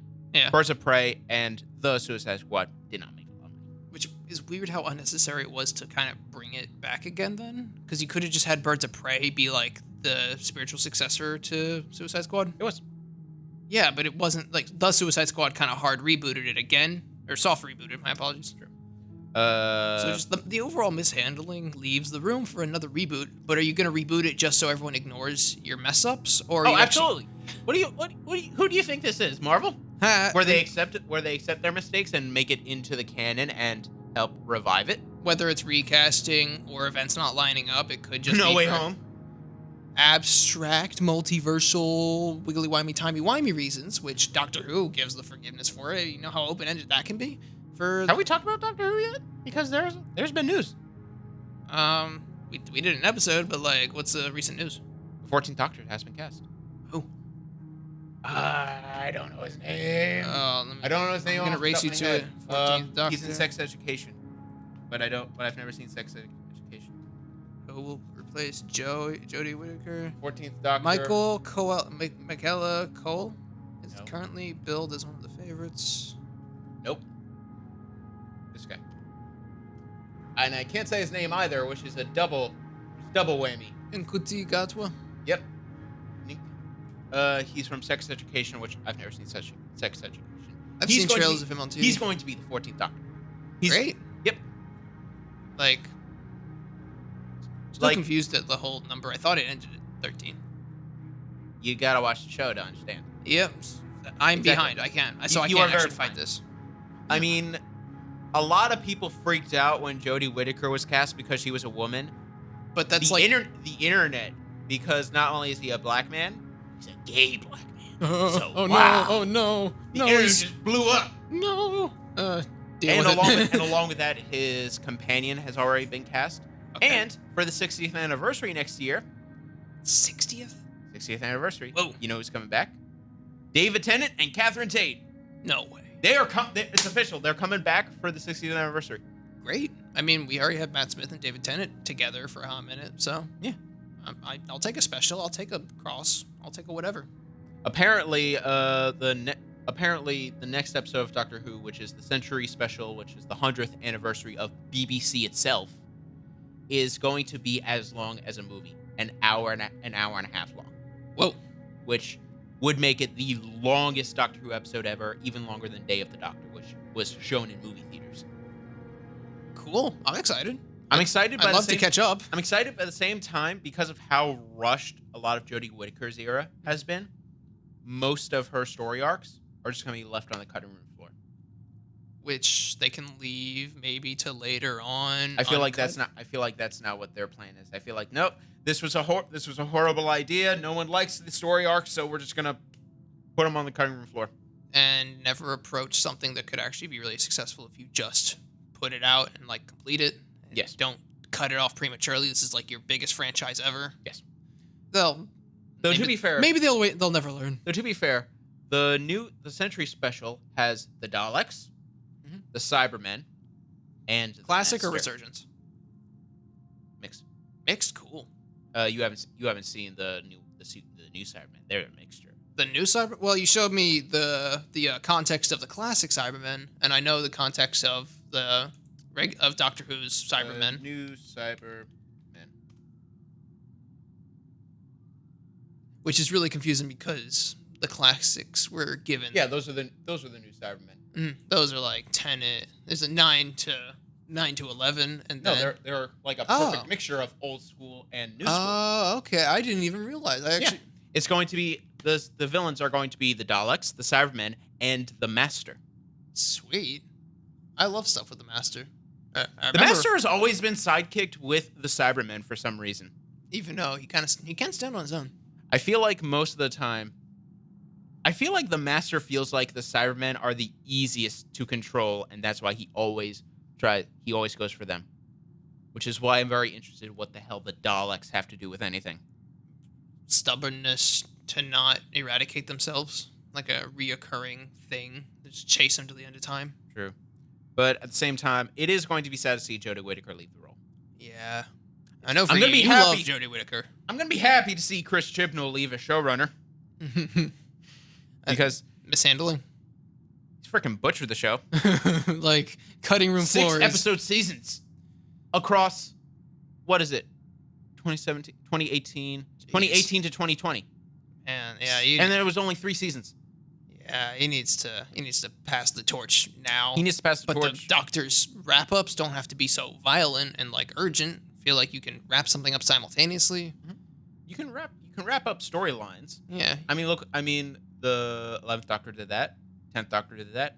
9th Doctor semi did that. Christopher Eccleston had Unless you like write Christopher Eccleston had a bit of falling out with the BBC. If you write it in the story enough to make sense, just for one episode, that this event caused X, Y, and Z, and actually cut off what could have been, and then you can do some sort of what would happen if whatever. Not a what if necessarily, because it's like an abstract other thing. But if you just make it what did happen in this time, because you have a machine that can view what happened for each of these time splits. Like, there's no excuse for it not to work. It's just bad writing. I'm always very interested to see a new Doctor because I know I'm going to be very hesitant because no, you're not the Doctor. The guy that before you was was the Doctor, or And the then, woman like, before you was the Doctor. 2 years in, you're like, I love you. You're amazing. It's like at their last season, I'm like, oh, you're amazing, and then I watched their entire 10-year, all of it back to back. Now that they're gone, I'm like, you are my favorite Doctor. I'm not saying that because that's exactly what I did with Peter Capaldi or something. Yeah. You were very hesitant at first, I remember. Yeah. And then you loved him. Now he's my favorite. Weird. Not above Tennant? Above Tennant. Wow. Because I feel like... That's impressive. I love Tennant. I love Tennant's Doctor, but I feel like Peter Capaldi went through a amazing story arc where he is a completely different person. Like, you enjoy seeing the arch of, like, growth and development happen. Exactly. With Now that Tennant, I it was can- like a flat, you're great, you're great, you're great. Yeah. Dip, you're great, you're great, you're great. Now that I Like, can watch it all the way through, back to back to back to back, instead of waiting a week or sometimes a year. Mhm. Now I can just appreciate the entire story arc. no MCU complaints for how long it takes to actually catch up and get through that to be a fan, quote unquote. But, like, Doctor Who fans... Y'all, your favorite franchise is like 70? 60. 60, my apologies. Old. Your franchise has a classic that goes back to when feedback on video was the coolest, craziest It goes effect. back to before a man touched the moon. Yeah, so like, and that if you really want to catch up for time's sake to understand why the classic Daleks are different from the Daleks and the Daleks Resurgence mashed whatever, like it's a lot to catch up on, even for me right now. To just catch up with the recent. That's why I say if you're going into it, start with the revival. Start with the new stuff. Yeah, and then you can like go back for the little bits that it references, but the new stuff stands on its own because it's Doctor Who, and then there's classic. Like the classic isn't reserved as just Doctor Who anymore. I am very happy that the old showrunner from the 9th Doctor and 10th Doctor's era, Russell T Davies, is coming back as the showrunner for the show. Gotcha. So yeah, some good Doctor Who news. I think we could feature more news at the end of episodes. Yeah. As like just a little this week in you know. Exactly. So yeah. The DC Fancast. Sorry if I stumbled a little bit more than I'd like to. I'm just difficult with actors. Names. This was tough. I needed all week to really. Literally, this morning I had 5 characters who I didn't have actors for, and I was like, okay, this one. Okay, this one. No, okay, this one. And then me and Chad are gonna be speaking like 5th dimensional language, going into the Godzilla Shin something. I forget what the Shin talk. We gotta look it up because we're about to. Plug the next episode. Yeah. What is the genre? Look it up right now. Here, I actually have it saved. Shinto. I think it's called Shinto something. K-pop. That's what came up. Yep. K-pop. Shinto. Shinto live action. Godzilla franchise. Shinto something. Is it Shinto? Here, hold on. Power Rangers and Godzilla culture name. It's like people in prosthetic suits. The genre. What is that? Furries? No, starts with a SH. I think I have it saved in like a way back tab somewhere. It's SH something. The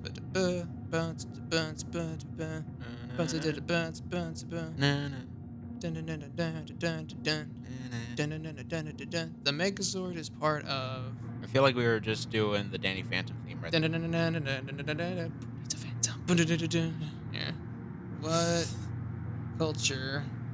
Yeah. Why am I typing this on my phone? The computer's faster. Yeah, this is really angering me. Yeah. What culture is our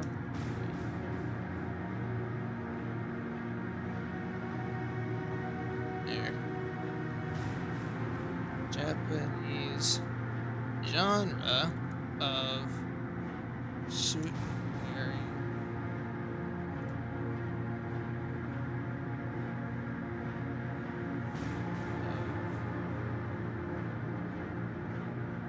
Super Sentai source? Might be called like talk something. I hate the fact that. Yeah, I'm struggling. I'm sorry. Yeah. It's just annoying. Because this is supposed to be our next episode. This is just embarrassing.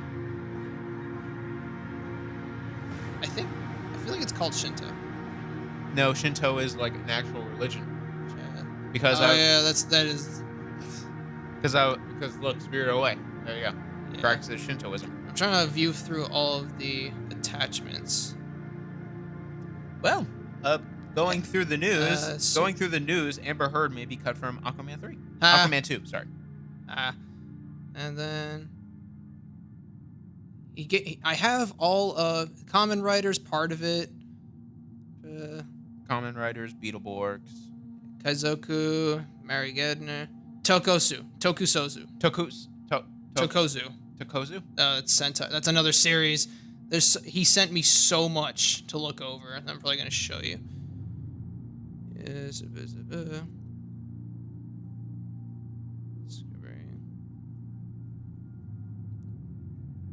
All right, this bothered me. Yes. All right, so it's Tokosu. Tokosu, yeah. The genre of like suit-wearing fighting dudes. Power Rangers part of it. Godzilla's part of it. It includes monster genres, fighting genres.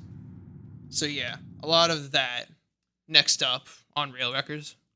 Sorry about that long pause of nothing. Yeah, we had to because like Clarity. We want to research a lot. We've been working on this episode for a while.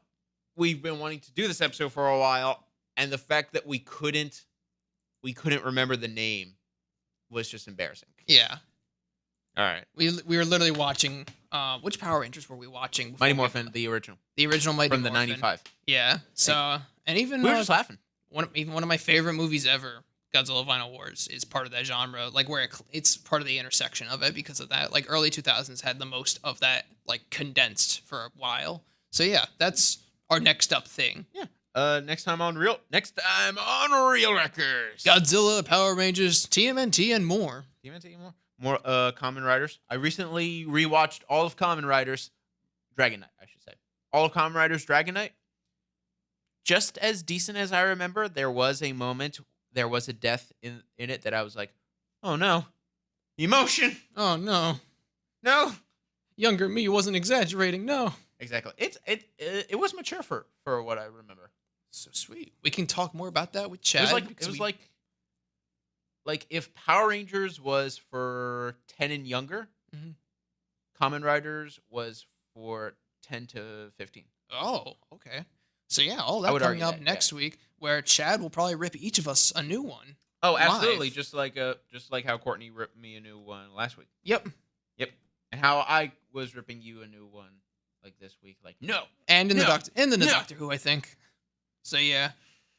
Next time. And we just ripped each other apart with our Snyderverse talks. Oh, absolutely.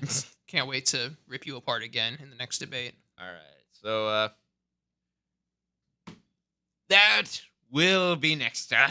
Yeah. Tune in next time for Real Records, and make sure to follow us on Instagram at Real Records. That is REEL_RECKERS. And our TikTok at Real Records. That's REELRECKERS to stay up to date on all of our polls and for a shout out next time.